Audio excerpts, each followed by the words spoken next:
દિવાળી તો એક જ વખત આવે છે આપણા જીવનની અંદર, આપણા પરિવારમાં, આપણી પેઢીમાં, આપણી વસ્તીમાં. જો કાયમ દિવાળી કરવી હોય ને તો કાયમ મંગળવારે ઉપવાસ અને સુખડીને શ્રીફળ ધરાવવું પડે. મેં એવું નથી કીધું કે મારું ધરાવજો, તમારી માનું ધરાવજો. બસ યાદ થાય તો સુખડીને શ્રીફળ ધરાવો ને તારા માને કહેજો કે માં અમે તારા ને તું અમારી છો. અને અમને જેને બતાવ્યું છે ને માં એને કંઈક કહેવાનું થાય ને તો તું કહેજે. આટલું તો કહી શકો ને તમારી માને કે જે જગ્યાએ જઈએ છે માં તારી ઈચ્છા ના હોય ને તો ના મોકલતી. તમારી માને તમારે કહેજો તમે તમારા કે માં અમે રવિવારે આ જગ્યાએ જઈએ છે તે માતાજી તમે કહે તો જઈએ, તમે ના પાડશો તો અમે નહીં જઈએ. માં તમે કહો તો અમે એટલું કરીશું તો તમારી માં તમને વિશેષ આશીર્વાદ આલશે. મેં કોઈ બીજે ક્યાંય નથી મોકલ્યા, મેં બીજા દીવા નથી કોઈને કરાયા, મેં તો તમારી માં રહી ગઈ ને એના દીવા કરાયા. આપણી માં રહી ગયેલી હોય, ચામુંડ માતા રહી ગયેલી હોય તો આપણે કોના દીવા કરવા પડે? ચામુંડ માતાના કરવાના. કોના ઉપવાસ કરવાના? ચામુંડ માતાના કરવાના. કોના લાડ લડાવવાના? ચામુંડ માતાના લાડ લડાવવાના. કોના દર્શન કરવાના? ચામુંડ માતાના કરવાના. તો રાજી થાય ને.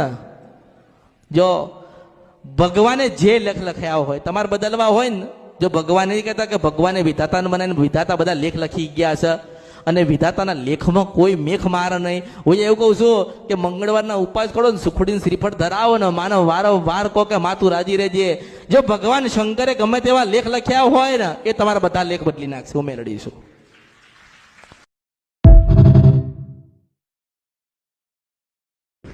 દિવાળી તો એક જ વખત આવે છે આપણા જીવનની અંદર, આપણા પરિવારમાં, આપણી પેઢીમાં, આપણી વસ્તીમાં. જો કાયમ દિવાળી કરવી હોય ને તો કાયમ મંગળવારે ઉપવાસ અને સુખડીને શ્રીફળ ધરાવવું પડે. મેં એવું નથી કીધું કે મારું ધરાવજો, તમારી માનું ધરાવજો. બસ યાદ થાય તો સુખડીને શ્રીફળ ધરાવો ને તારા માને કહેજો કે માં અમે તારા ને તું અમારી છો. અને અમને જેને બતાવ્યું છે ને માં એને કંઈક કહેવાનું થાય ને તો તું કહેજે. આટલું તો કહી શકો ને તમારી માને કે જે જગ્યાએ જઈએ છે માં તારી ઈચ્છા ના હોય ને તો ના મોકલતી. તમારી માને તમારે કહેજો તમે તમારા કે માં અમે રવિવારે આ જગ્યાએ જઈએ છે તે માતાજી તમે કહે તો જઈએ, તમે ના પાડશો તો અમે નહીં જઈએ. માં તમે કહો તો અમે એટલું કરીશું તો તમારી માં તમને વિશેષ આશીર્વાદ આલશે. મેં કોઈ બીજે ક્યાંય નથી મોકલ્યા, મેં બીજા દીવા નથી કોઈને કરાયા, મેં તો તમારી માં રહી ગઈ ને એના દીવા કરાયા. આપણી માં રહી ગયેલી હોય, ચામુંડ માતા રહી ગયેલી હોય તો આપણે કોના દીવા કરવા પડે? ચામુંડ માતાના કરવાના. કોના ઉપવાસ કરવાના? ચામુંડ માતાના કરવાના.